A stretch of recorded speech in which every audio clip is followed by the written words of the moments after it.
ದಿನದಿಂದ ದಿನಕ್ಕೆ ರಾಜಧಾನಿಯಲ್ಲಿ ಸಾರ್ವಜನಿಕ ವಾಹನ ಬಳಕೆಗಿಂತ ಸ್ವಂತ ವಾಹನವನ್ನ ಹೊಂದುವವರ ಸಂಖ್ಯೆ ಹೆಚ್ಚಾಗ್ತಾ ಇದ್ದು ವಾಹನಗಳ ಖರೀದಿ ಭರಾಟೆ ಜೋರಾಗ್ತಾ ಇದೆ.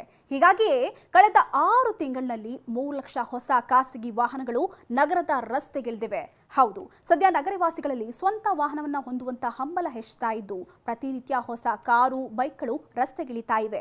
ಅಲ್ಲದೆ ಬ್ಯಾಂಕುಗಳು ಕೂಡ ಸರಳವಾಗಿ ಸಾಲವನ್ನು ಒದಗಿಸ್ತಾ ಇರೋದ್ರಿಂದ ಜನರು ಪೈಪೋಟಿಗಿಳಿದು ಹೊಸ ವಾಹನವನ್ನ ಖರೀದಿ ಮಾಡ್ತಿದ್ದಾರೆ. ಇನ್ನು ಆದಾಯ ಹೆಚ್ಚುತ್ತಾ ಇದ್ದಂತೆ ಹೊಸ ಕಾರು, ಬೈಕ್ ಖರೀದಿಗೆ ಒಲವು ತೋರಿಸುತ್ತಿದ್ದಾರೆ.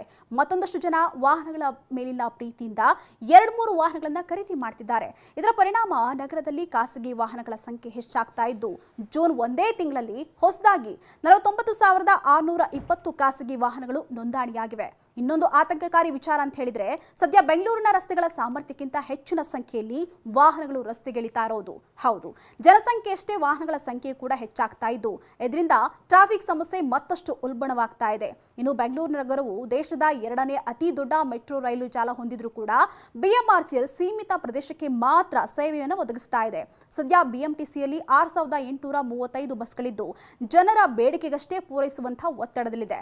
ಅಲ್ಲದೆ ವಾಹನ ದಟ್ಟಣೆ ಕೂಡ ದೈನಂದಿನ ಗೋಳಾಗಿದ್ದು ಸಂಚಾರ ವ್ಯವಸ್ಥೆಯು ಸಂಪೂರ್ಣವಾಗಿ ಹದಗೆಟ್ಟಿದೆ. ಇನ್ನು ವಾಹನಗಳ ಸಂಖ್ಯೆ ಹೆಚ್ಚಾಗಿದ್ದರಿಂದ ಹೆಬ್ಬಾಳ, ಬೆಳ್ಳಂದೂರು, ವರ್ತೂರು ಮುಖ್ಯ ರಸ್ತೆ ಹಾಗೆ ಹೊರವರ್ತುಲ ರಸ್ತೆಯಲ್ಲಿ ಟ್ರಾಫಿಕ್ ಹೆಚ್ಚಾಗಿದೆ.